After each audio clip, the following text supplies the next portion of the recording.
नमस्कार, भारत लाइव देख रहे हैं आप। बिहार में फगुआ बयार बहने लगी है। जल्द ही होली है और होली को लेकर सियासत बहुत गर्म हो गई है। बिहार की सियासत में कब क्या हो जाए ये भी कहना बड़ा मुश्किल होता है, लेकिन आज ये तय था कि भाजपा बिहार में अपने गठबंधन का एक छोटा सा रूप दिखाने की कोशिश करेगी। मौका था रविशंकर प्रसाद के होली समारोह का। इस दौरान हमने देखा कि एनडीए के कुनबे को बढ़ते हुए दिखाने की कोशिश की गई और चिराग पासवान और उनके पीछे पीछे मुकेश सहनी जब इस कार्यक्रम में पहुंचते हैं तो कहीं ना कहीं धीरे से मुहर लग जाती है कि आने वाले वक्त में इसी रंग में रंगते हुए आप बिहार एनडीए को देखिएगा। बिहार एनडीए का स्वरूप अब तक फाइनल नहीं है।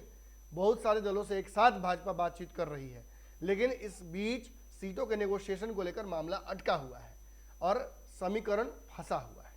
लेकिन यह तय है कि आने वाले चुनाव के मद्देनजर भाजपा धीरे धीरे एक एक करके पेच खोलेगी और इन सारे दलों को एक एक करके अपने साथ ले लेगी।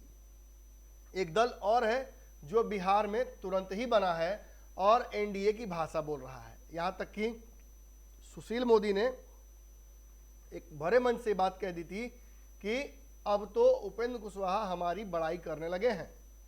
इस बात पर उपेंद्र कुशवाहा ने रिएक्शन तो नहीं दिया है, लेकिन उपेंद्र कुशवाहा का एक बयान याद आता है जिसमें वो जब जदयू में थे और निकलने वाले थे तब उन्होंने कहा था कि जदयू छोड़ना अपनी जगह पर है, लेकिन इतना तय है कि मैं मर जाऊंगा लेकिन भाजपा के साथ नहीं जाऊंगा। अब इस पूरे प्रकरण पर एक बार फिर से बिहार में चर्चा शुरू हो गई है। क्या भाजपा के साथ साठगांठ करके उपेंद्र कुशवाहा चले जाएंगे उस तरफ? क्या उपेंद्र कुशवाहा भाजपा को और एनडीए को अपना लेंगे? तो देखिए जिस वक्त ये चर्चा हम कर रहे हैं, उपेंद्र कुशवाहा ने अपनी नई पार्टी आरएलजेडी का घोषणा किया और उसके साथ साथ बिहार यात्रा की भी घोषणा की।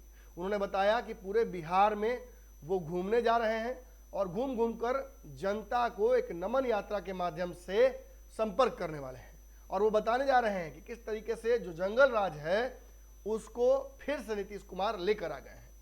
अब जहां ये सारी बातें हो रही हैं, लगातार जदयू में सेंधमारी भी वो कर रहे हैं।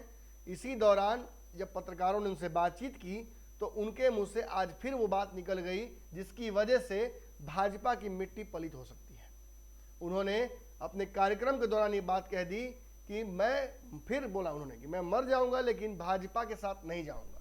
इसकी वजह से भाजपा, जो कि बिहार में एक तरह से कहावत जो लोकल हमारे यहाँ कि मुंह पिजा कर बैठी हुई थी कि उसे सहयोगी मिलेंगे, उसे लवकुश समीकरण बैठे बिठाए मिल जाएगा, उस भाजपा को काफ़ी झटका लगता है।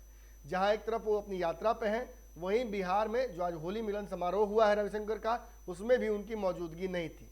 तो क्या इससे सवाल खड़े हो रहे हैं?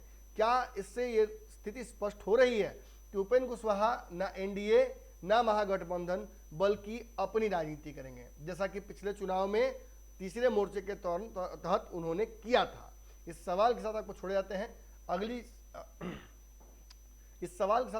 हैं अगली खबर में जल्द ही मुलाकात करते हैं। अगर ये वीडियो पसंद आई और वह बिहार के राजनीति और बिहारियत से सरोकार रखेनी तो सब्सक्राइब बटन दबा के चैनल के सब्सक्राइब कर ली। ओजे एगो घंटी बा, ओकरा बटन दबा देला से कुल सटीक और मारक खबर रुआ मुफ्त में मिल जाई। अगर रुआ पत्रकारिता के हमनी के नया प्रयोग में सहयोग कर चाहतानी तो ज्वाइन बटन दबा दी। पेटीएम नंबर नोट कर ली 9386816700। धन्यवाद।